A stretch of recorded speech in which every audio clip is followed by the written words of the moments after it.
Iniciamos hoy el párrafo tercero sobre los misterios de la vida de Cristo, a partir del numeral 512. Con él iniciamos lo que es la meditación de los misterios de Cristo.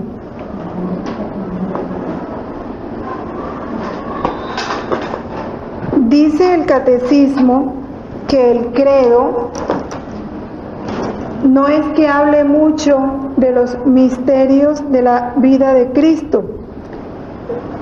En él solo se mencionan la encarnación, la concepción y el nacimiento. Y de la Pascua, su pasión, su crucifixión, muerte, sepultura, descenso a los infiernos, resurrección y ascensión. No explica, no explicita nada acerca de su vida oculta, ni de su vida pública, porque en los misterios de la encarnación y de la Pascua está toda la luz, todo el sentido de esa vida terrena de Cristo.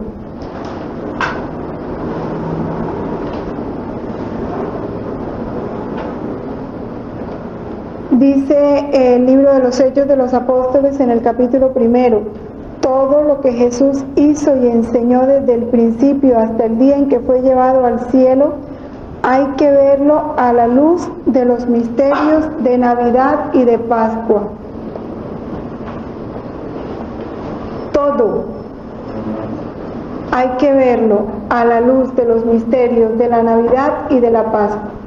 ¿Por qué? Porque en la encarnación y nacimiento, que es todo el misterio de la Navidad, coge desde Adviento, allí está todo el sentido de la venida de Cristo a la tierra. Ahí se inicia, y en la Pascua culmina, de manera que desde en el comienzo y en el fin está encerrado toda la razón de ser. No es sino que lo meditemos, lo miremos y verá. Porque ¿qué fueron los milagros? ¿Qué fue la vida pública de Jesús? ¿Qué fueron sus enseñanzas? Sino un explicarnos a través de su palabra. A través de su palabra Él se va encarnando en nosotros, misterio de Navidad. Y se va encarnando en nosotros para transformarnos en Él. Y en la medida en que se va dando en nosotros la transformación en Él, en nosotros se va reproduciendo su pasión, su muerte, su resurrección y su glorificación. Pero no podemos llegar a lo uno sin lo otro. Entonces su palabra, ¿qué son sus milagros? Sino mostrarnos lo que Él hace en el cuerpo. Hace ver a los ciegos, hace andar a los cojos. Lo que Él produce en el cuerpo es un signo de lo que Él vino a realizar en el alma de cada hombre, para darle la verdadera vida, y vida abundante, vida sana. De manera que Jesús no vino a la tierra a hacer milagros como a veces se predica, ¿no? Pero es que Jesús vino y sanó, pues sí, pero no lo sanó a todos. Lo que hizo fueron signos, primero para explicarnos el misterio de la encarnación, para decirnos: yo soy el Hijo de Dios, para que a través de su poder, del poder manifestado en sus milagros, reconociéramos al Hijo de Dios, para ayudarnos en la fe, para explicarnos lo que Él quiere hacer en cada hombre, y que lo hizo a través de su pasión, muerte y resurrección. Porque en la Pascua de Cristo, en los misterios de la Pascua de Cristo, está toda nuestra salud. Por los méritos de su sangre y de su muerte, de sus heridas, fuimos sanados. Pero ahí está explicado todo. Mirarlo a esa luz. Vamos entendiendo cada una de las cosas. Porque lo que hay en medio de esos dos misterios es sencillamente una explicitación de ellos, de la encarnación en nosotros para transformarnos en Él.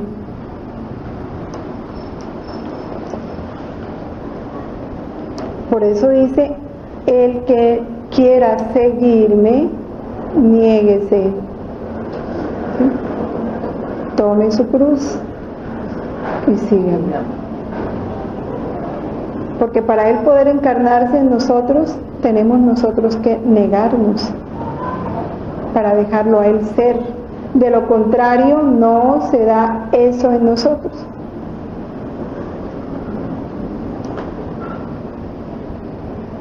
Entonces esta frase es muy importante. Todo lo que Jesús hizo y enseñó desde el principio hasta el día en que fue llevado al cielo, hay que verlo a la luz de los misterios de Navidad y de Pascua. Qué importantes son esos dos momentos. Y qué dolor, porque cuando la Iglesia celebra estos misterios, para que recordando nosotros eso, darnos la gracia de vivirlos en nuestra vida, son los tiempos en que el mundo vive más alejado de Dios, donde más pecados se cometen, donde más se le ofende. Ese es el dolor. Pero es justamente el mundo, uno de los enemigos de nuestra alma, el que se ha encargado de hacer de esos dos tiempos, inventar distracciones para el hombre. Y el hombre se ha dejado distraer, porque le ha creído más a las tinieblas que a la luz. Si vamos a Navidad, se ha centrado la Navidad en puras cosas exteriores, vanidad, competencias, apariencias, porque los regalos y todo eso no son sino apariencias, un derroche de ¿qué? De tonterías. ¿Qué hay en la Navidad que nos acerque a Dios? ¿Qué hay en la celebración de la Navidad que nos acerque a Dios? ¿Qué hay? El pesebre, las luces que adornan las casas y las llenan de luces, el traído del niño para los niños, más los aparta de Dios, los apega a las cosas materiales, suscita en ellos la envidia, los vuelve caprichosos, y vaya que el niño Dios no le traiga lo que pidió. ¿Qué hay de esto en la celebración de ese misterio entre los católicos? Hablo de los católicos. Si se da el 25 como día libre, ¿para qué es en un país católico? ¿Por qué el 25 no se trabaja? Para dedicarlo al Señor. Pero es el día más lejos del Señor. Y si vamos a la Pascua igual, todo el mundo ha tomado la Semana Santa como semana de vacaciones. Y no son vacaciones. Se suspende el trabajo para entrar en la contemplación de los misterios de la pasión, muerte y resurrección y vivirlos con la Iglesia. En los países no católicos no se da libre en Semana Santa. Es un día como todos, porque la única razón para que el calendario de libre esos días del triduo pascual, es porque este es un país católico y es porque la fuerza de los católicos lo necesita, pero ¿cómo se está empleando?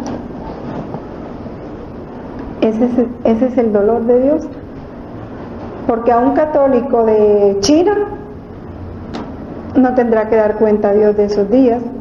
Él trabajó porque el gobierno lo obliga a trabajar, pero interiormente vivió esos misterios. Y estoy segura que la Iglesia Católica en esos países se las ingenia para que la minoría de católicos que hay puedan vivir estos misterios, así sea por la noche, después del trabajo, que se reúnan. Y les aseguro que lo hacen. Pero aquí, donde tenemos más posibilidades, donde se nos da todo a la mano por ser un país católico, es donde menos le damos culto a Dios, ni menos aprovechamos la consideración, meditación y profundización de estos misterios.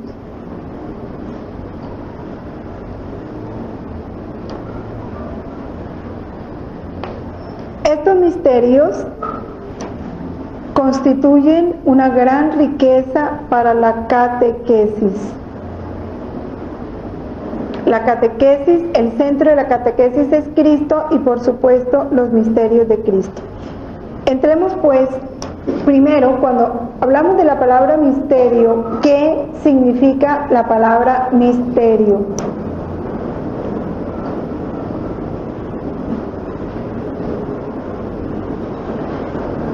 El misterio se llama misterio a una verdad que no puede ser ni conocida ni comprobada en su esencia por los sentidos ni por nuestra mente. Solo se conoce por sus efectos. El misterio, lo que es misterio, solo se conoce por sus efectos. Y la vida humana está llena de misterios. Veamos la electricidad.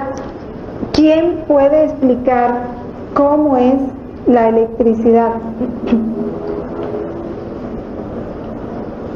Se explican sus efectos, ¿no?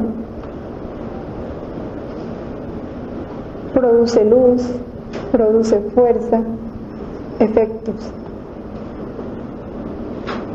Porque tú abres unos alambres eléctricos y por más que los despedaces, ¿encuentran la electricidad? No. Ve sus efectos. La vida. Vemos los efectos de la vida. ¿Pero qué es la vida? Sí, sabemos que hay seres vivos, sí, efectos, pero la vida, y así.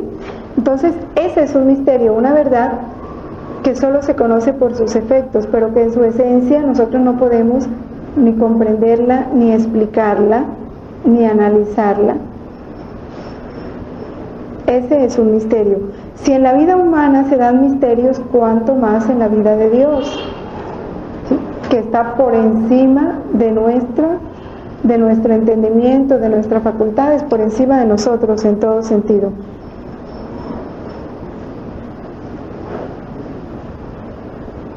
Muchas de las cosas de Jesús que el hombre quisiera saber solo por curiosidad no figuran en el Evangelio.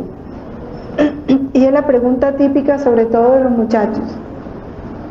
Hermanita, ¿y por qué no se dice qué hizo Jesús a los 15 años? ¿No? Pues lo que hizo cualquier niño normal. Por eso su vida oculta, su vida en Nazaret, no se cuenta, ¿no? No se narra. Lo que en el Evangelio se ha escrito es única y exclusivamente con un fin, para que creamos que es el Cristo, el Hijo de Dios, el enviado. y para que creyendo tengamos vida en su nombre, vida en Él.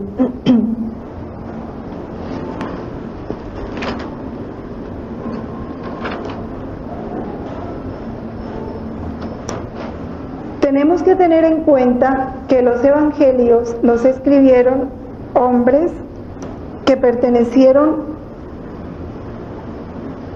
a ese primer grupo que tuvieron fe, porque ellos recibieron la fe del mismo Jesús. Por tanto, como ellos conocieron por la fe quién era Jesús, pudieron ver y hacer ver esos rasgos de su misterio durante toda su vida terrena. Todo en el Evangelio está envuelto en el misterio.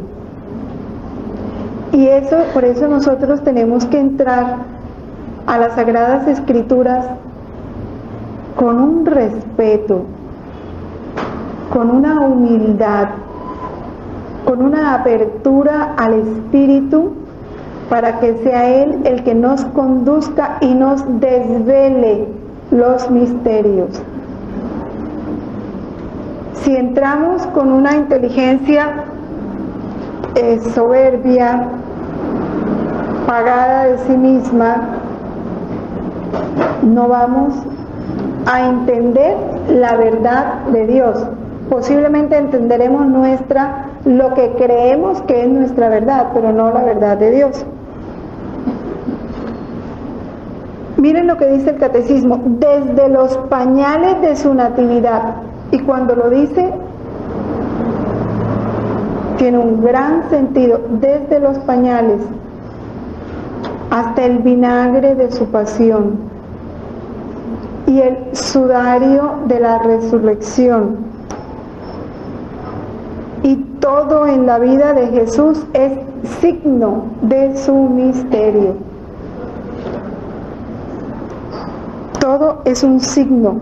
Sabemos que el signo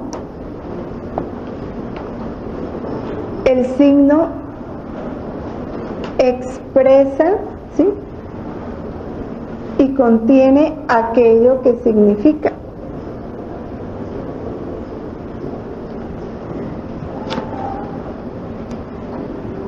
Por eso se guardan como cosas sagradas. Porque ¿cuál es el misterio de Cristo? ¿Qué envuelve la persona de Cristo? La divinidad, ¿sí?, la segunda persona de la Santísima Trinidad, que se encierra en una humanidad.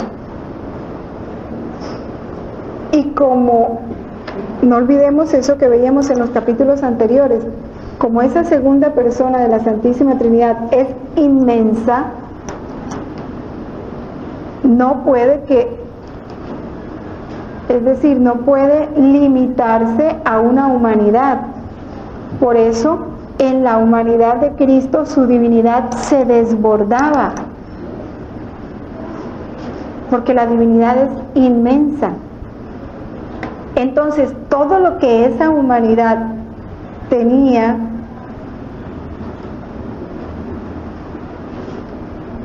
hablaba de ese misterio que esa humanidad encerraba.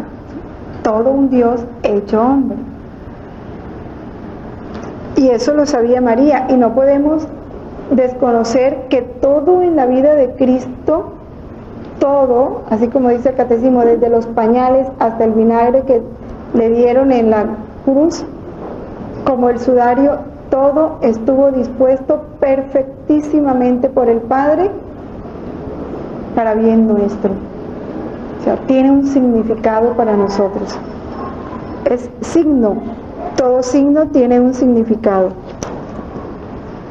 A través de sus gestos, sus milagros y sus palabras, se ha revelado que en Él reside toda la plenitud de la divinidad corporalmente.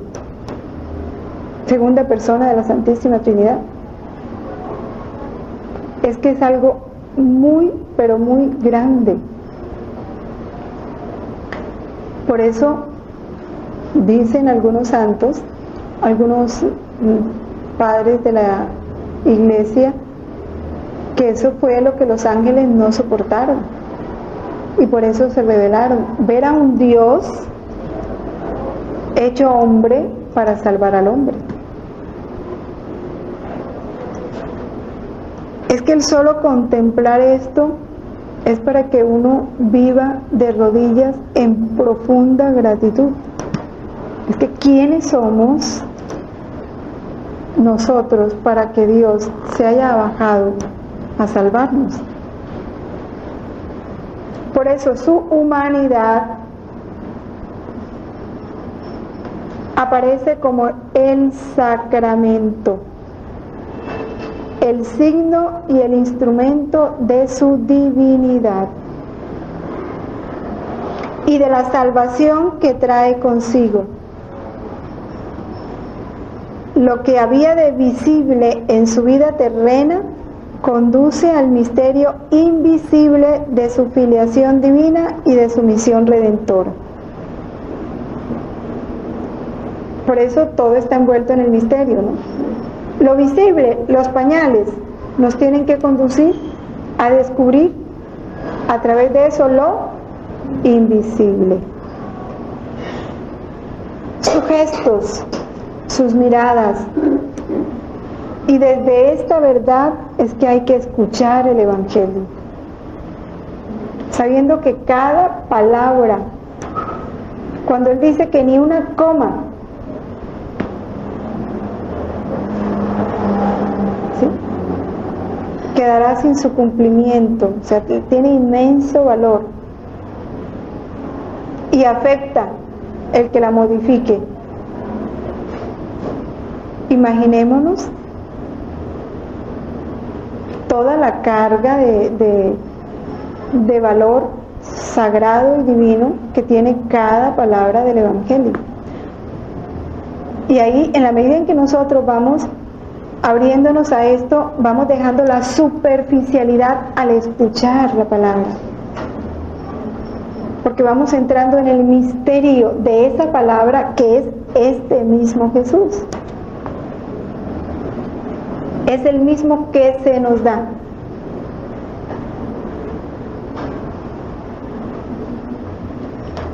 El numeral 774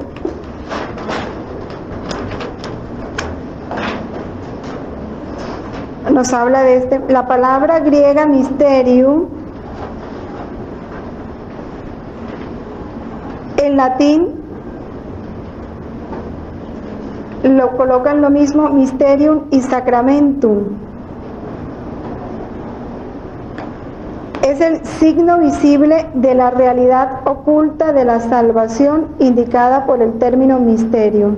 Cristo es el mismo, el misterio de la salvación. No hay otro misterio de Dios fuera de Cristo.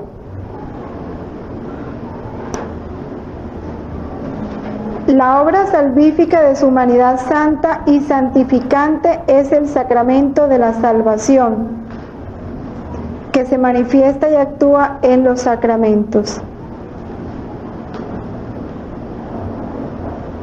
La Iglesia contiene, por tanto, y comunica la gracia invisible que ella significa. En este sentido analógico, ella es llamada sacramento. La Iglesia es sacramento de salvación. ¿Pero por qué la Iglesia es sacramento de salvación? Porque la Iglesia es Cristo. La Iglesia es la prolongación de Cristo en la historia. Eso es la Iglesia. Cristo es el sacramento del Padre. Cristo es el signo que nos revela el misterio del Padre. Y Cristo a su vez es misterio porque Él es el Hijo único del Padre. Él nos hizo visible lo invisible. Y si Cristo nos hizo visible lo invisible, todo lo de Cristo tiene un significado mucho más profundo de lo que aparece. Por eso nosotros no debemos quedarnos en lo que aparece. Como dicen los volúmenes, tenemos que aprender a quitar la corteza. ¿Se acuerdan de los velos? Que todo aquí abajo se nos da velado, hasta el mismo Dios se veló en su humanidad. Y nos toca a nosotros, a través de la fe, la humildad y el conocimiento de la verdad, el deseo de conocer la verdad, a través de con esas tres llaves, nosotros aprendemos a romper los velos para encontrar lo invisible detrás de esos velos, lo que Dios nos quiere dar. Pero el trabajo de quitar los velos es nuestro. Ahí está nuestra atención y nuestra profundidad cuando entremos en las palabras, en los gestos, en las acciones de Jesús. Porque si no, nos quedamos en lo que aparece. Y ahí seguimos todo el tiempo viviendo superficialmente y desperdiciando una riqueza que Cristo quiere entregarnos y que no tomamos por andar por encima, tomar todo así muy a la carrera. Vamos a leer del volumen 4, el capítulo 76. Mi trabajo está siempre apoyado en la verdad, y si bien algunas veces parece oscuro, envuelto en misterios, no se puede menos de decir que es la verdad. Y si bien la criatura no comprende con claridad mi trabajo, esto no destruye la verdad, y más bien hace comprender mucho mejor que es un modo de obrar divino, pues siendo la criatura limitada, no puede abrazar y comprender al infinito. A lo más puede abrazar y comprender algún indicio, como las muchas cosas dichas de mí en las Escrituras y mi modo de obrar en los santos. ¿Ha sido acaso comprendido con toda claridad? Su modo de obrar en los santos. Por eso tantos santos han sido atacados y condenados, porque queremos entenderlo todo a la luz de la razón humana y no aceptamos que también el modo de obrar de Dios en los santos está envuelto en el misterio. ¿Cuántas cosas se han dejado en la oscuridad y en el misterio? Sin embargo, ¿cuántas mentes de doctos y sabios se han cansado interpretándolas? ¿Y qué han comprendido hasta ahora? Se puede decir que nada en comparación con lo que queda por conocerse. Con esto se perjudica tal vez a la verdad, nada en absoluto, más bien se la hace brillar más. Por eso debes mirar si existe la verdadera virtud, si se siente que en todo, si bien a veces bajo la oscuridad está la verdad, y del resto hay que estar tranquilos y en santa paz. Y del volumen 15, el capítulo 34,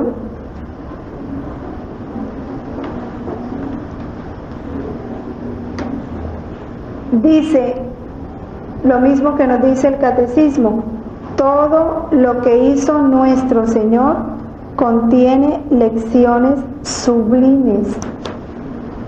Lecciones sublimes. Cuando hablamos de lecciones sublimes, hablamos de lecciones de cielo, que no las podemos conocer en ninguna otra parte, ni las vamos a encontrar en ninguna otra parte, sino en Él. Hija mía, todo es un misterio profundo en mi vida. Enseñanzas sublimes en las que el hombre debe tomar ejemplo para imitarme.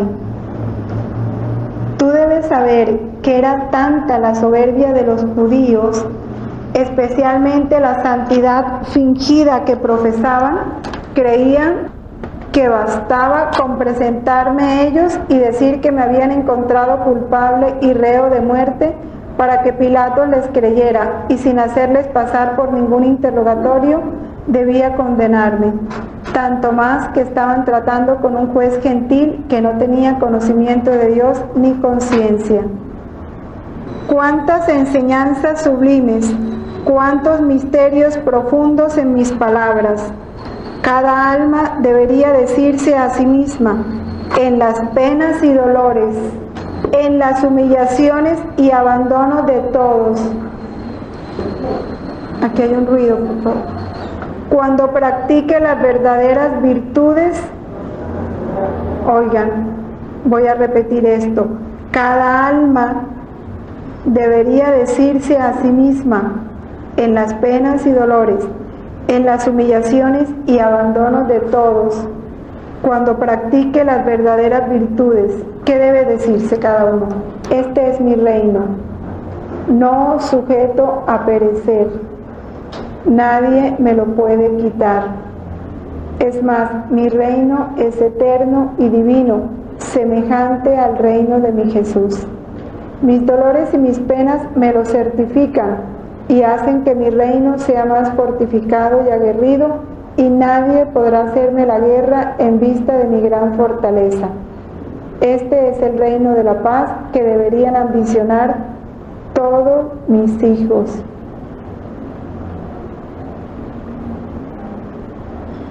Porque ¿cuál fue el reino de Jesús? Sus dolores, su sangre, sus virtudes. Un reino que no estaba fuera de él, sino dentro de él. Lo que se posee fuera de uno no es verdadero reino ni seguro dominio, porque lo que no está dentro del hombre le puede ser quitado, usurpado, y viéndose obligado a dejarlo. En cambio, lo que hay dentro de uno, nadie se lo podrá quitar. Su dominio será eterno dentro de él.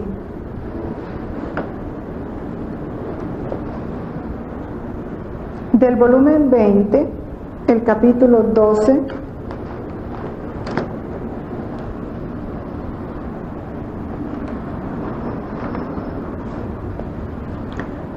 nos dice que toda la vida de Jesús no fue más que un símbolo de los dolores sufridos por su voluntad. ¿Ve? Una imagen de la condición en que la ponen las criaturas y una llamada continua para la venida de su reino. Ya aquí se nos va desvelando ese misterio, nos va dando el significado de cada una de esas cosas.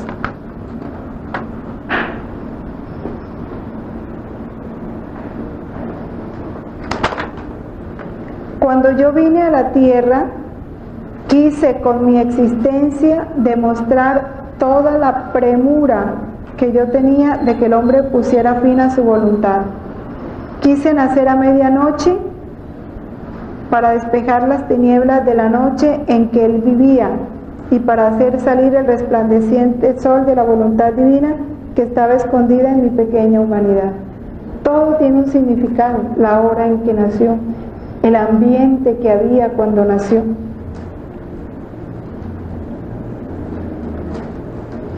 Estando aún muy pequeño, me sometí al durísimo corte de la circuncisión, el cual por el dolor que me causó, me hizo derramar amargas lágrimas, lo mismo que a mi Madre Santísima y a mi querido San José.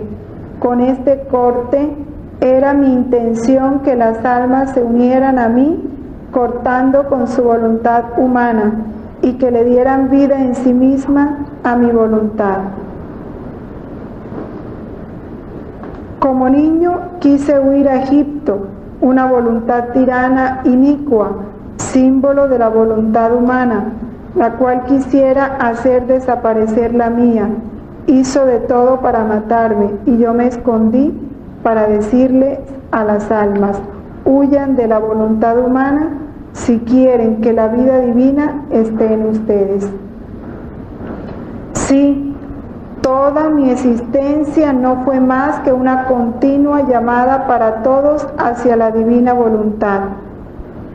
En Egipto, como un extraño entre los pueblos, y mi aislamiento fueron símbolo de cómo se encuentra mi voluntad entre las criaturas. Todo. Por eso se fue a un país extranjero, lleno de ídolos. Allá lo mandó ¿quién? Herodes.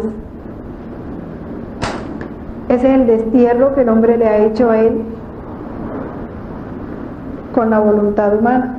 Y así, a través de este capítulo, él va hablando, instante por instante en que se desarrolló mi vida, yo formé en mí el reino de la divina voluntad, y con oraciones incesantes, con mis penas y mis lágrimas, la llamé para que viniera a las criaturas. Ese capítulo vale la pena que luego ustedes lo retomen, solo leía parte de él. Porque algo muy bello de los volúmenes de Luisa es que nos va desvelando, ¿no?, ese sentido de cada una de las... ¿Por qué? Porque nos ayuda a traspasar esa humanidad de Cristo para entrar en su divinidad, en lo que hizo su voluntad divina en esa humanidad. Por eso es tan importante que los leamos y los meditemos, porque es el conocimiento, la fe y la humildad la que nos va ayudando a romper los velos. Mientras no lo hagamos, nos seguimos quedando en la superficie. Los rasgos comunes en los misterios de Jesús.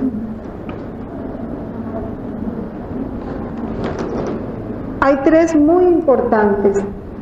Primero, toda la vida de Cristo es revelación del Padre. Quien me ve a mí, ve al Padre. Toda la vida, desde su encarnación.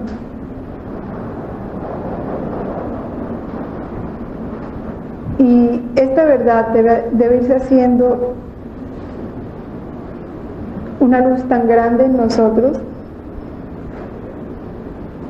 que cada gesto de Cristo debiera ser como un cristal, ¿no?, a través del cual descubriéramos al Padre. Porque Cristo es la palabra del Padre. ¿Y qué es la palabra? La palabra, a través de la palabra, tú descubres lo que hay dentro del que habla, ¿o no? Claro. La palabra lo que hace es poner fuera lo que está dentro. Si Cristo es la palabra del Padre, Cristo vino, ¿sí?, todo Él se hizo signo visible, audible, tangible del Padre. De manera que cada gesto, cada mirada, cada acto de Cristo nos está hablando del Padre. Y es a través de Él que conoceremos al Padre. Sus palabras, sus obras, su silencio, su sufrimiento, su manera de ser y de hablar, todo habla del Padre. Este es mi Hijo amado, escuchadle. Y cuando el Padre dice escuchadle, no solo se está refiriendo a su voz. Escucharle es entender que todo Cristo y toda su vida es palabra del Padre. Ese escucharle no es con los oídos del cuerpo, es con los oídos del alma. Todo nuestro ser tiene que volverse oído a esa palabra del Padre. Nuestro Señor, al haberse hecho para cumplir la voluntad del Padre, nos manifestó el amor que nos tiene con los menores rasgos de sus misterios, los menores. Nada en Jesús es insignificante, nada. ni el número, ni las cantidades, ni las posiciones, ni los lugares donde se ubica. Nada en Jesús carece de significado y de altísimo significado.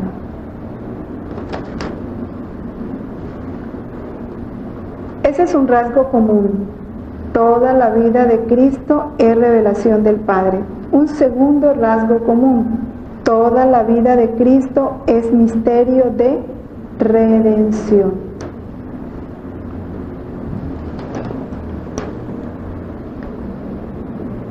Vamos a leer el 2708 del Catecismo. Dice así: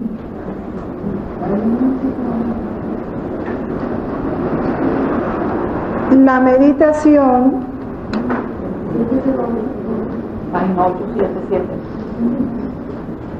hace intervenir al pensamiento, la imaginación, la emoción y el deseo.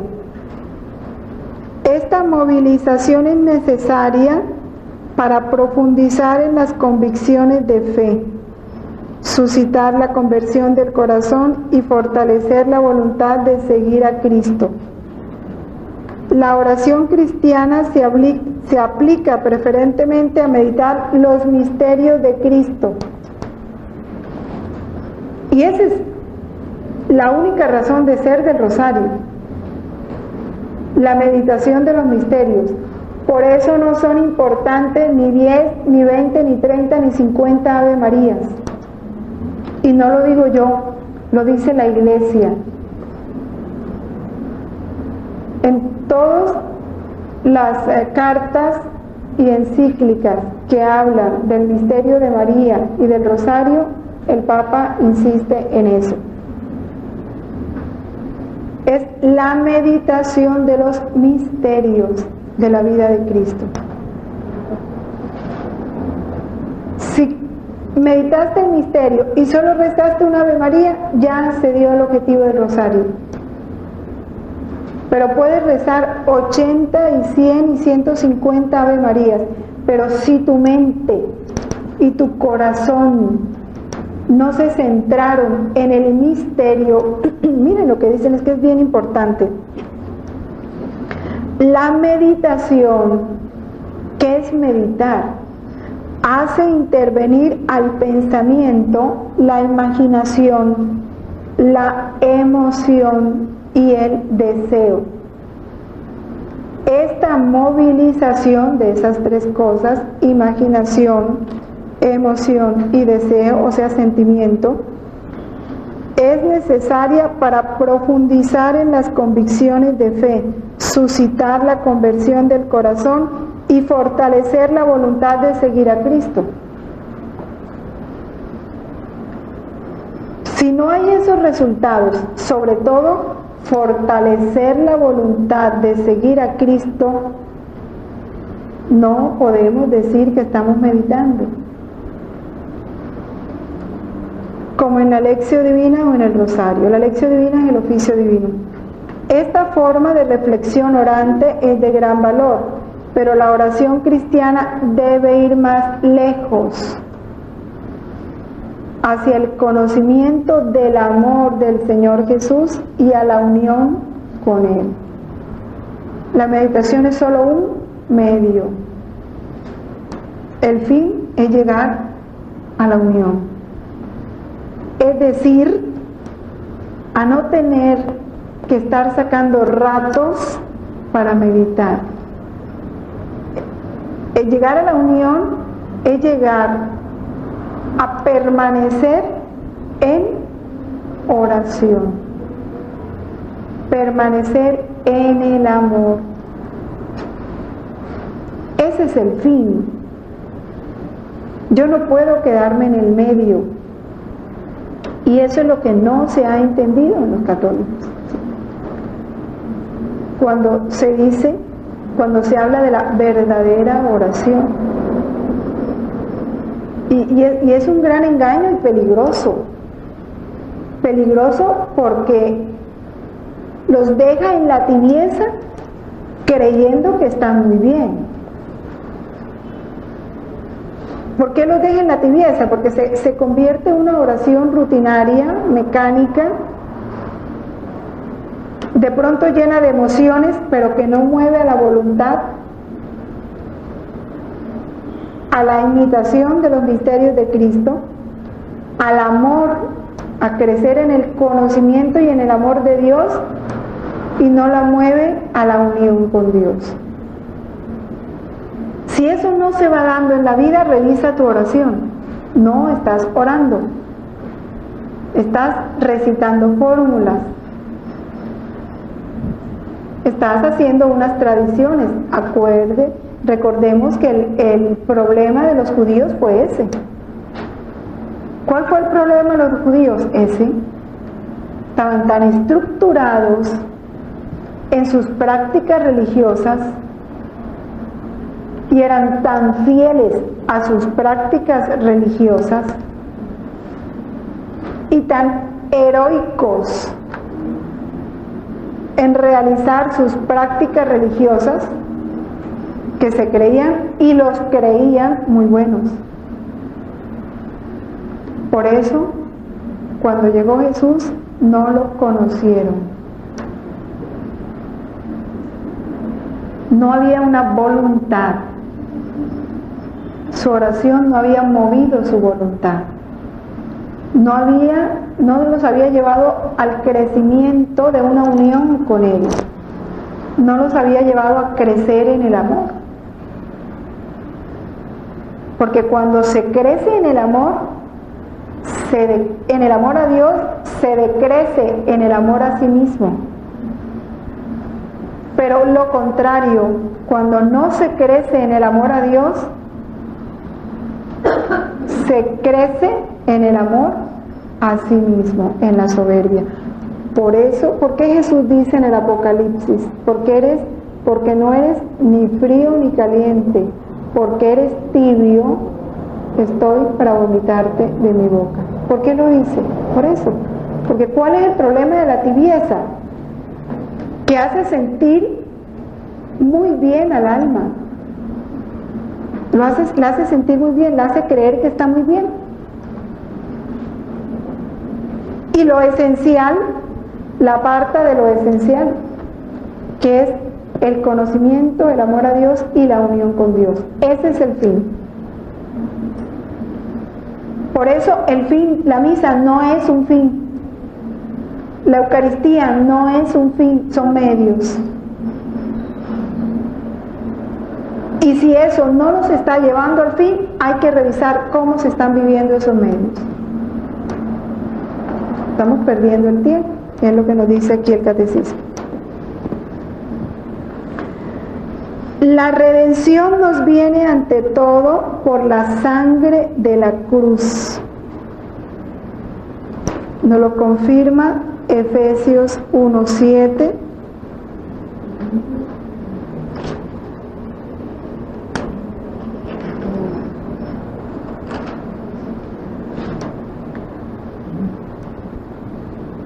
Para la alabanza del esplendor de su gracia que nos otorgó gratuitamente en el amado, en quien tenemos la redención por su sangre. Y Colosenses 1:13-14.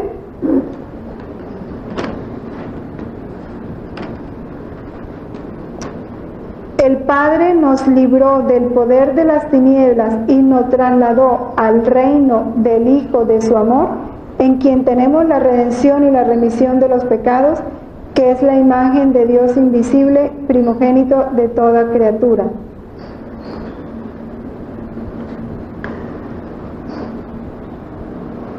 Pero este misterio, y esto es lo más bello,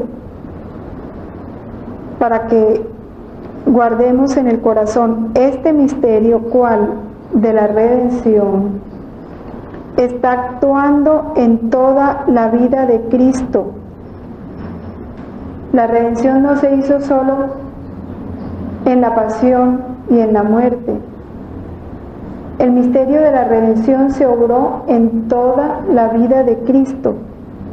En su encarnación, porque haciéndose pobre nos enriquece con su pobreza.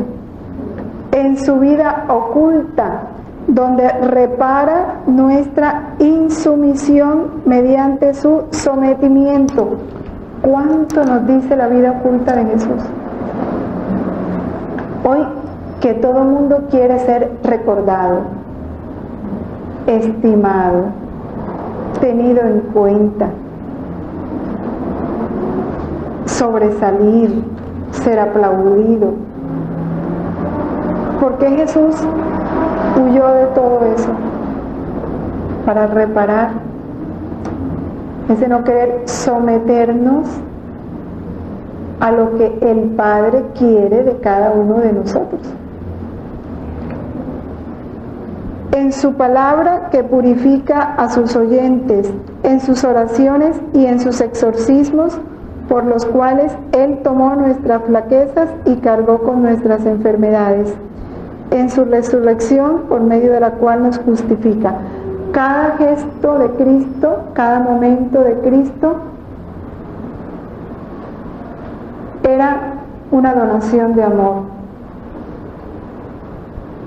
con un doble fin: rehacer lo que habíamos hecho malo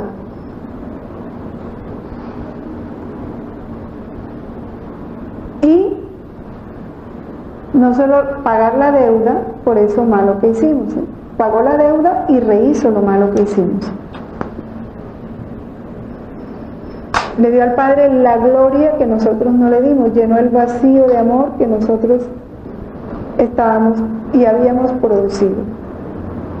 En cada acto lo hizo todo. De ahí que nosotros tenemos que vivir unidos a Él. Si queremos seguir haciendo lo que Él hizo.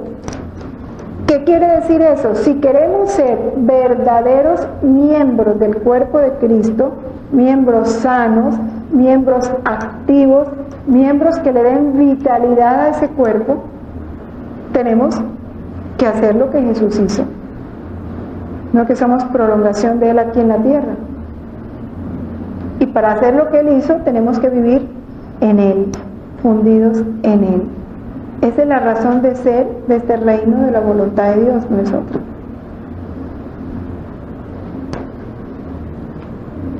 En el volumen 17 hay 2 capítulos que son el 4 y el 26, que nos confirman lo que este numeral nos dice. El otro 26, 4 y 26. El capítulo 4 nos habla de la sangre de Jesús.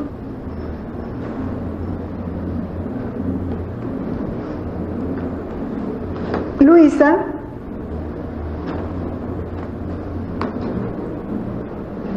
buscaba seguir a mi Jesús en los diferentes misterios de su pasión, y he llegado a acompañarlo en el misterio de su dolorosa flagelación. Entonces se ha puesto en mi interior, llenándome toda de su adorable persona.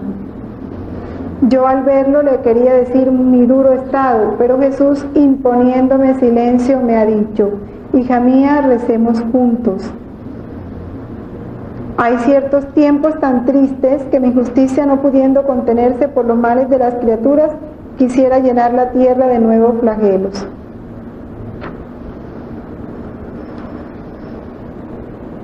Por eso es necesario la oración en mi voluntad, la que, extendiéndose sobre todos, se pone en defensa de las criaturas y con su potencia impide que mi justicia se acerque a la criatura para castigarla.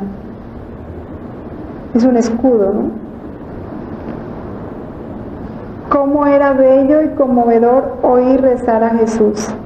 Y como lo estaba acompañando en el doloroso misterio de la flagelación, se hacía ver chorreando sangre y oía que decía, esta es la oración de Jesús: Padre mío, te ofrezco esta mi sangre.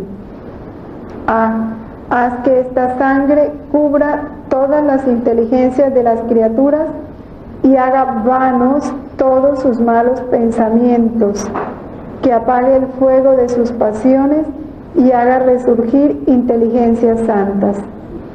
Esta sangre cubra sus ojos y haga velo a su vista, para que por los ojos no entre en ellos el gusto de los placeres malos, y no se ensucien con el fango de la tierra. Cubra y llene su boca esta sangre mía, y haga muertos sus labios a las blasfemias, a las imprecaciones y a todas sus palabras malas. Padre mío, esta mi sangre cubra sus manos, y haga que les dé horror al hombre tantas acciones infames. Esta sangre circule en nuestra voluntad eterna para cubrir a todos, para defenderlos a todos y para que sea arma defensora en favor de las criaturas ante los derechos de nuestra justicia.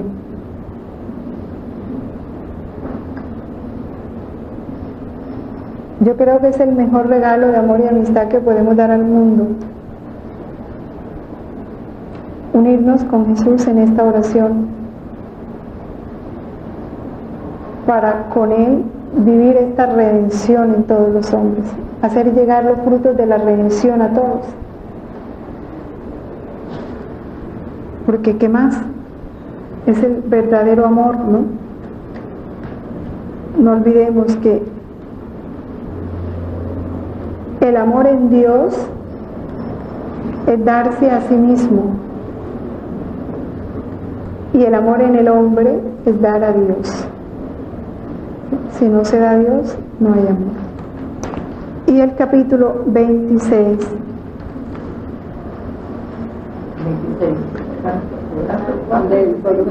El mismo volumen, ya lo habíamos dicho. Capítulo 26. La pena de la muerte fue la primera pena que Jesús sufrió y le duró toda la vida. La pena de la muerte fue la primera y le duró toda la vida. O sea, vivió muriendo.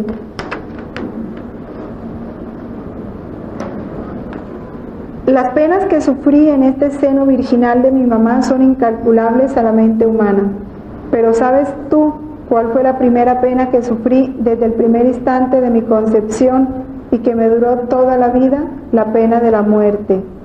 Mi divinidad descendía del cielo plenamente feliz, intangible de cualquier pena y de cualquier muerte. Cuando vi mi pequeña humanidad sujeta a la muerte y a las penas por amor a las criaturas, sentí tan a lo vivo la pena de la muerte que de pura pena habría muerto de verdad, si la potencia de mi divinidad no me hubiera sostenido con un prodigio, haciéndome sentir la pena de la muerte y la continuación de la vida. Así que para mí fue siempre muerte. Sentía la muerte del pecado, sí, porque por cada pecado nuestro, Él tuvo que sufrir una muerte, para con su muerte darnos la vida. Así que para mí fue siempre muerte. Sentía la muerte del pecado, la muerte del bien en la criatura y también su muerte natural. Qué duro dolor fue para mí toda mi vida. Yo que contenía la vida y era el dueño absoluto de la vida misma, debía sujetarme a la pena de la muerte. ¿No ves mi pequeña humanidad inmóvil y moribunda en el seno de mi querida mamá? ¿Y no la sientes en ti misma cómo es dura y desgarradora la pena de sentirse morir y no morir? Hija mía, es tu vivir en mi voluntad lo que te hace partícipe de la continua muerte de mi humanidad. Estas son las privaciones, el dolor de privación, que es cuando ya en la alma no queda sino un único dolor. Es el dolor de sentirse morir, pero no muere. Y lo que hace morir es la ausencia de Jesús, cuando Él se esconde al alma.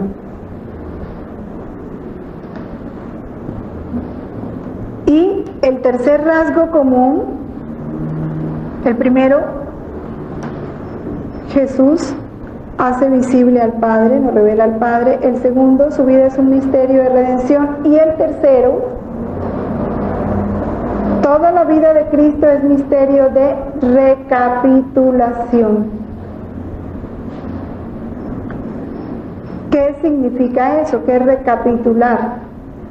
Todo lo que Jesús hizo, dijo y sufrió tuvo como finalidad restablecer al hombre caído en su vocación primera. Aquí está el reino de su voluntad. Porque ¿cuál fue la vocación primera del hombre? Cuando Dios crea al hombre, ¿lo llamó a qué? A vivir en su voluntad, a vivir con una voluntad humana perfectamente unida a la de Él. Para que todo lo de Dios se hiciera operante en el hombre, su voluntad actuara, viviera en el hombre, fuera vida del hombre. Esa es la vocación primera del hombre. Entonces, toda la vida de Jesús fue recapitulación, ¿sí? Por eso Él reunió todos nuestros actos. En cada acto suyo Él abrazaba los actos de toda la humanidad para poder ponerle a esos actos la vida divina que habían perdido. Decíamos entonces que toda esa vida de Cristo es misterio de recapitulación, que tiene como finalidad restablecer al hombre caído en su vocación primera, que no es otra que vivir en una perfecta unidad de voluntad con Dios. Todo. Por eso el fruto completo de la venida de Cristo está en el reino de la divina voluntad. Por eso, estemos seguros, todo hombre, yo no digo todo católico, digo todo hombre, que viva en su corazón la búsqueda de la verdad con sinceridad y el conocimiento de Dios con sinceridad, tiene que desembocar en el reino de la divina voluntad, porque va recibiendo estos frutos por los cuales Jesús vino a la tierra. Y todo católico que camine sinceramente en el crecimiento de su fe,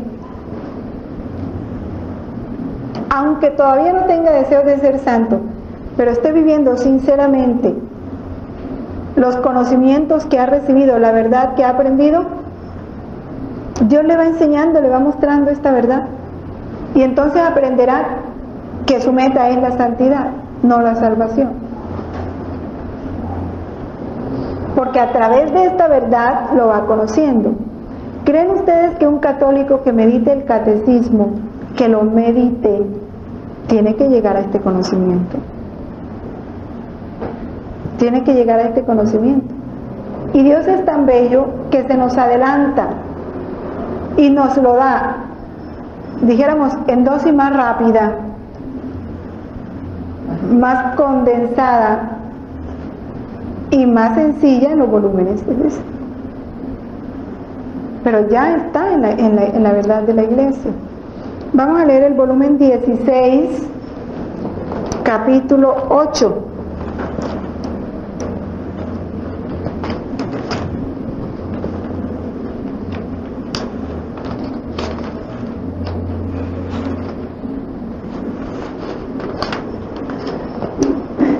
Que nos habla este capítulo de que Jesús no solo impetró la salvación, sino que formó el plano del resurgimiento de la criatura en el divino querer.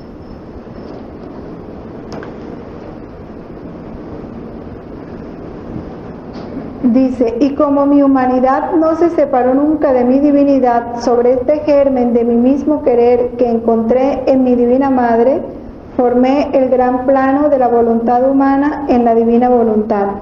Con mi voluntad humana unida a la divina, no hubo acto humano que no pusiera en relación con el querer supremo. Con el querer divino estaba al día de todos los actos de todas las generaciones, porque el querer divino es inmenso, entonces los podía abarcar a todos. Y con el querer humano los iba reparando y los vinculaba con el eterno querer. No hubo acto que me escapara y que no fuera ordenado por mí en la luz purísima de la suprema voluntad. No lo hubo. La redención podría decir que me costó poco. Habrían bastado mi vida externa, las penas de mi pasión, mis ejemplos y mi palabra, y la habría hecho en muy poco tiempo. O sea que esta recapitulación fue en la que él más se demoró.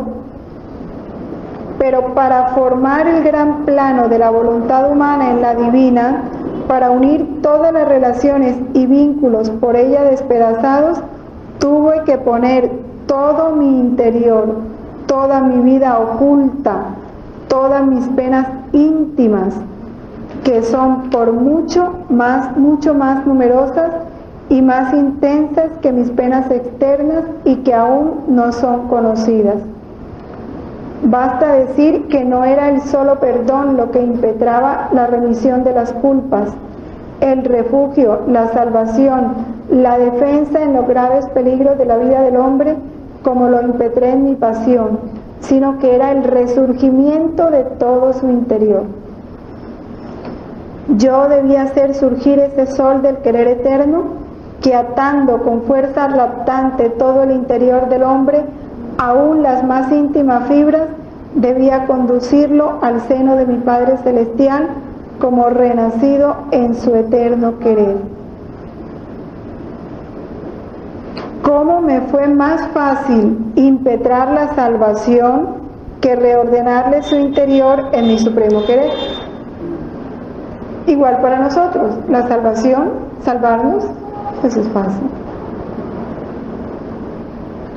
Pero no podemos quedarnos ahí, porque se perdería el trabajo más fuerte y más largo que Jesús hizo por nosotros, que es el resurgimiento de nuestra voluntad en la voluntad de Dios. Y en el volumen 19, capítulo 38,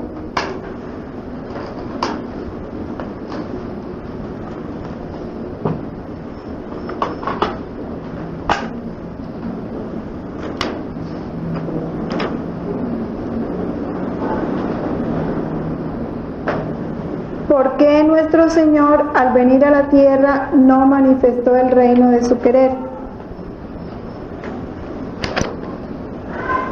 Yo vine a la tierra como médico celestial para ver si aceptaba los remedios y las medicinas para su enfermedad. Está hablando de que el hombre, al sustraerse de su voluntad, cayó enfermo. Y después de haber hecho prueba de esto, le habría dado la sorpresa de manifestar el reino de mi voluntad que tenía preparado para él en mi humanidad. Se engañan los que piensan que nuestra suprema bondad y sabiduría infinita hubiera dejado al hombre en los solos bienes de la redención, sin elevarlo de nuevo al estado primero creado por nosotros.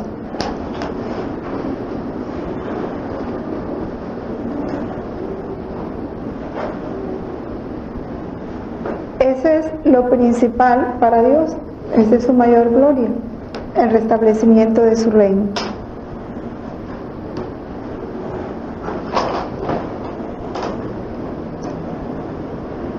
Cuando se encarnó y se hizo hombre, esto lo dice San Ireneo, recapituló en sí mismo la larga historia de la humanidad, procurándonos en su propia historia la salvación de todos, de suerte que lo que perdimos en Adán, es decir, el ser imagen y semejanza de Dios, lo recuperamos en Cristo Jesús. Por lo demás, esta es la razón por la cual Cristo ha vivido todas las edades de la vida humana, devolviendo así a todos los hombres la comunión con Dios.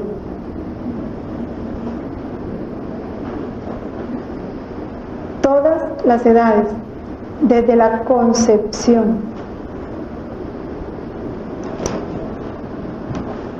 Ahí nos toca a nosotros para empezar a hacer giros. En en el volumen 8, página 85,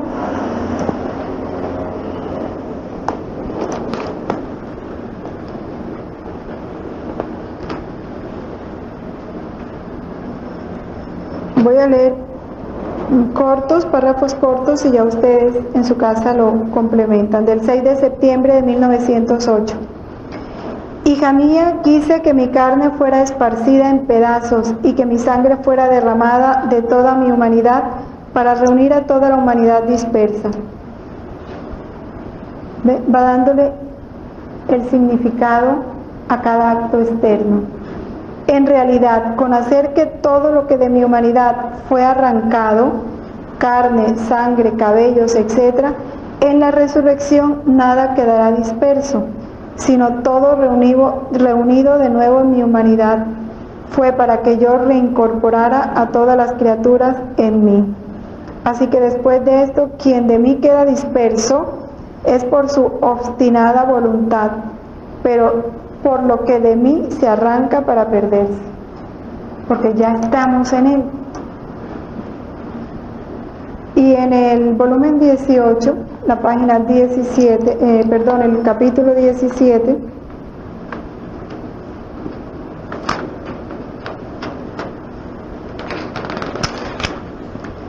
habla de que las lágrimas de Jesús y cómo derramó todas las lágrimas de las criaturas. Jesús derramó todas nuestras lágrimas. O sea que ya las derramó y las vivió en modo divino. Mis lágrimas comenzaron desde el primer instante de mi concepción en el seno de mi mamá y duraron hasta el último respiro que di en la cruz.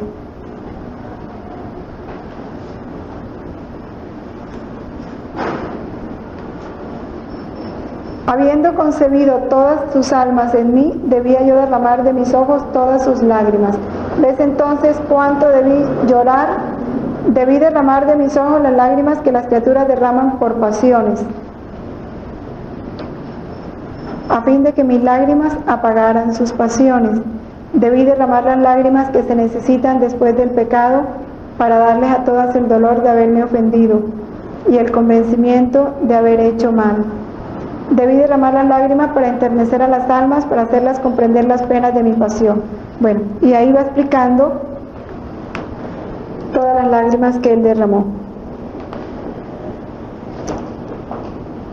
Ahora sí, estos numerales que siguen son muy hermosos porque nos hablan de nuestra comunión en los misterios de Jesús. Toda la riqueza de Cristo es para todo hombre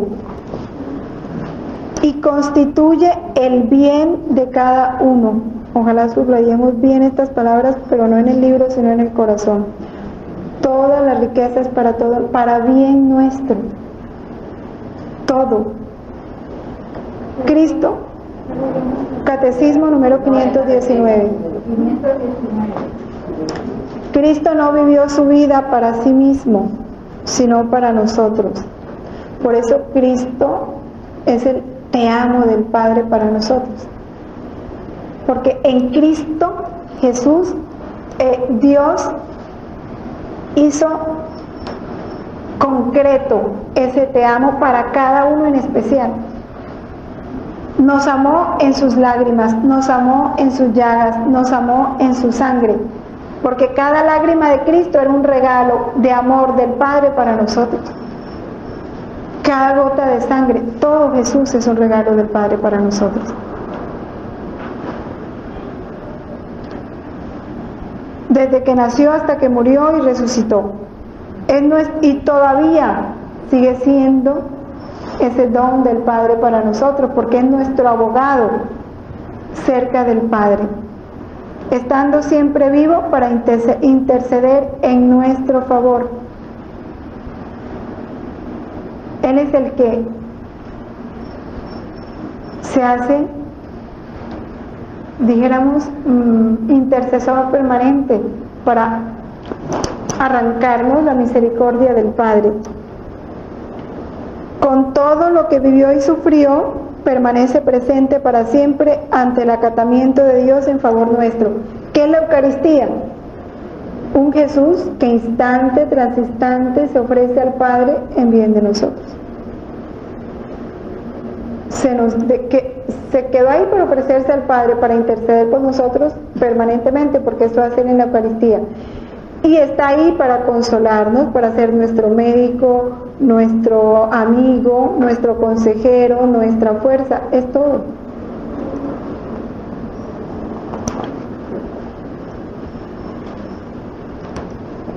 En este numeral están el volumen 4, capítulo 183,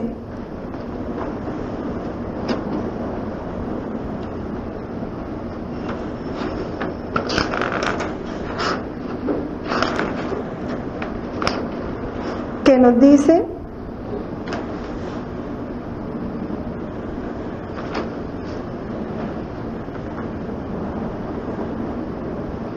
que en el consistorio de la Sacrosanta Trinidad, cuando se decretó el misterio de la encarnación para salvar al género humano, yo, unido a su voluntad, acepté y me ofrecí como víctima por el hombre. Todo fue unión y todo estuvo combinado. Pero cuando me puse a la obra, especialmente cuando me encontré en el ambiente de las penas y de los oprobios, cargado de todas las atrocidades de las criaturas, en que quedé solo y abandonado hasta de mi Padre. Cargado de todas las penas como estaba, debía obligar al Omnipotente a que aceptase y me hiciese continuar mi sacrificio por la salvación de todo el género humano, presente y futuro. Y esto lo obtuve. El sacrificio dura todavía. El esfuerzo es continuo, si bien es todo esfuerzo de amor. ¿Y quieres saber dónde y cómo? En la Eucaristía. Allí el sacrificio es continuo. Es perpetua la presión que hago al Padre para que use de misericordia con las criaturas y con las almas, para obtener su amor. Y me encuentro en continuo conflicto de morir continuamente, si bien todos están muertos de amor. ¿Dónde se debiera celebrar la verdadera fiesta del amor y la amistad? En Jesús. Porque Jesús es el signo del amor infinito, eterno, incomparable del Padre para mí. Y Jesús tiene que ser el signo incomparable, inmenso de mi amor al Padre. El Padre me lo regala, yo debo devolvérselo, fundiéndome en Él. O sea, que Él vea. ¿Cómo se lo devuelvo? Cuando dejo que Jesús todo se meta en mí. Entonces yo me hago un Jesús para el Padre. Es el mejor regalo. Y es el mejor amor. El verdadero, el único, el que vale.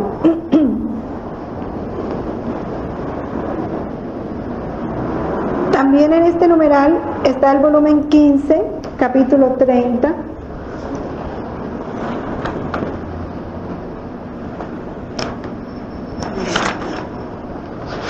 Que nos habla de los prodigios y maravillas cuando instituyó el Santísimo Sacramento, especialmente cuando se comulgó a sí mismo.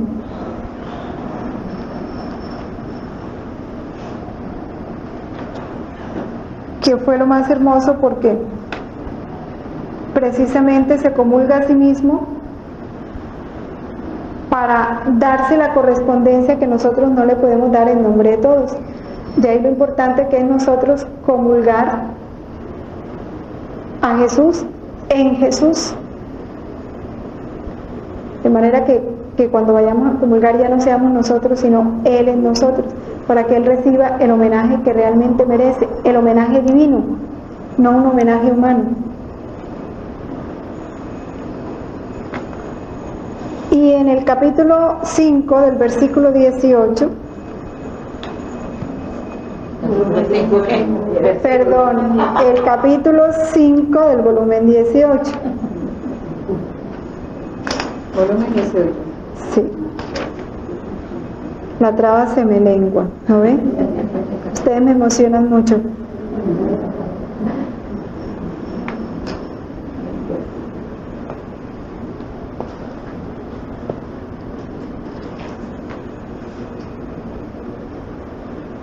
Dice, hacia el final del capítulo, el fruto completo de todo lo que Jesús hizo, el fruto completo, está suspendido en la divina voluntad y será recibido por quien viva en ella.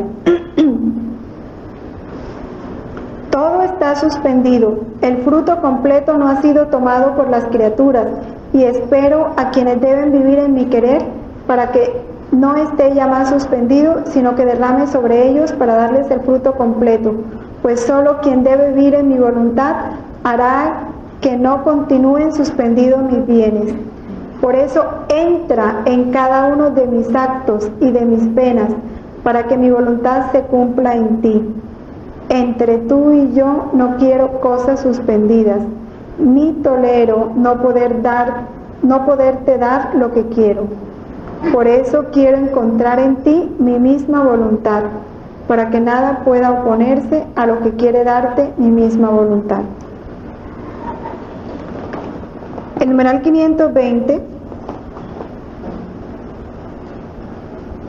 Jesús en toda su vida se nos muestra como nuestro modelo. Él es el hombre perfecto, que nos invita a ser discípulos, a seguirle con su anonadamiento, nos ha dado un ejemplo que imitar. Con su oración atrae a la oración, con su pobreza llama a aceptar libremente la privación y las persecuciones. ¿Sabe cuál es el problema nuestro? Que en cada circunstancia no miramos a Jesús, sino que nos miramos a nosotros. Y ahí es donde está el problema. Pero ¿por qué a mí? ¿Pero por qué yo? Pero es que yo no voy a tolerar que a mí, ¿sí? Pero es que, ¿cómo quiere que no me incomode si me ofendió, si me dijo? ¿Sí? ¿Por qué todo eso? Porque me estoy mirando a mí. Pero si lo mirara a él, entonces mis sentimientos se identificaban a los de él. Porque si lo miro a él, digo, si tú que no hiciste nada, a nadie nunca, aceptaste todo lo que aceptaste por mí, ¿qué no puedo yo aceptar por ti? Esto es nada en comparación a lo que a ti te hicieron. Yo lo merezco, tú no lo merecías. De ahí es donde brota la fuerza para vivir cada situación como la vivió él, mirándolo a él. Por eso se hizo nuestro modelo.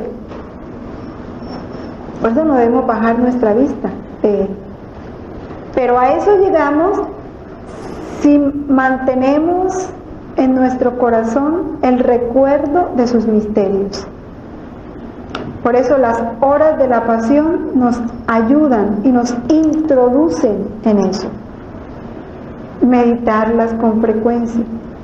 Es un espejo bellísimo para aprender a mirarnos en Jesús y a mirarlo a Él en nosotros. Reconóceme en ti y reconócete en mí.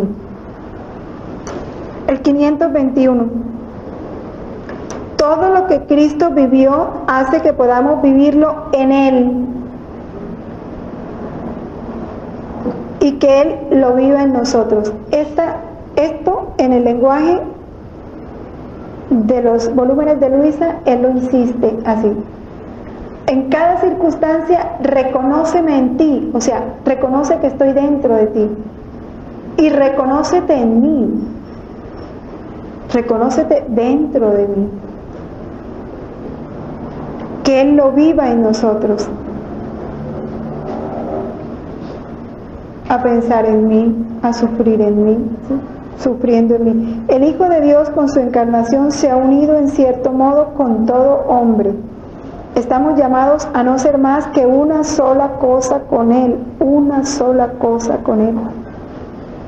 Nos hace comulgar en cuanto miembros de su cuerpo en lo que Él vivió en su carne por nosotros y como modelo nuestro. Es que nos debemos sentir honrados de que Cristo nos participe de sus misterios. Todos los misterios de Cristo tienen que reproducirse en nuestra vida, pero tenemos que reconocerlo cuando empiezan a reproducirse, porque queremos ser Jesús sin pasar por lo que Jesús pasó. Qué chiste. Un mero retrato, ¿no? No, el Padre no quiere retratos, quiere a su Hijo vivo en nosotros. Debemos continuar y cumplir en nosotros los estados y misterios de Jesús. Miren, continuar y cumplir de manera real y verdadera los estados y los misterios de Jesús y pedirle con frecuencia que los realice y lleve a plenitud en nosotros y en toda su iglesia. Pero todos, no los bonitos. Porque el Hijo de Dios tiene el designio de hacer participar y de extender y continuar sus misterios en nosotros. Es un designio. Y es un designio de amor. En nosotros y en toda su iglesia, por las gracias que Él quiere comunicarnos y por los efectos que quiere obrar en nosotros gracias a estos misterios. Y por este medio quiere cumplirlos en nosotros. De esto brota la paz. Te levantaron una calumnia de ladrón, de estafador, y te meten a la cárcel, y tú nada que ver, pero todas las pruebas están contra ti. Mira a Jesús, Él estuvo en la cárcel injustamente. Haz lo que tienes que hacer, busca abogado, pero vive, es sentir el gozo de que Él está reproduciendo en nosotros su vida. El gozo íntimo, porque puede que haya el dolor de la separación de los seres queridos, de la incomodidad de la cárcel, pero es ese gozo íntimo que nos da la posesión de esta verdad, de saber que debemos continuar y cumplir, es un deber, los estados y misterios de Jesús. Bueno, entonces para meditar, el volumen 17, capítulo 34,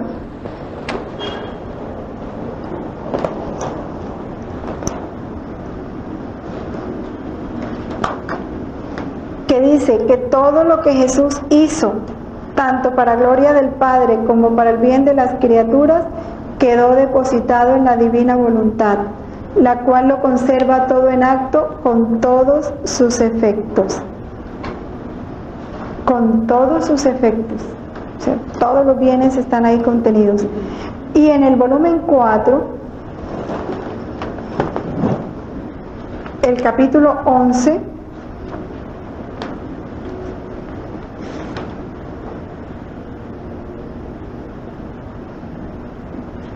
habla de cómo la obediencia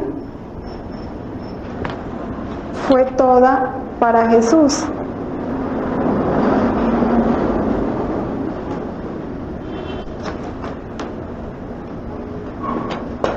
Y por lo tanto la obediencia debe ser todo para nosotros.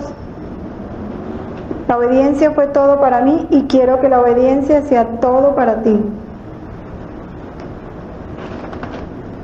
También para meditarlo, porque todo el misterio de la vida oculta de Jesús estuvo centrado en la obediencia, el silencio y la obediencia.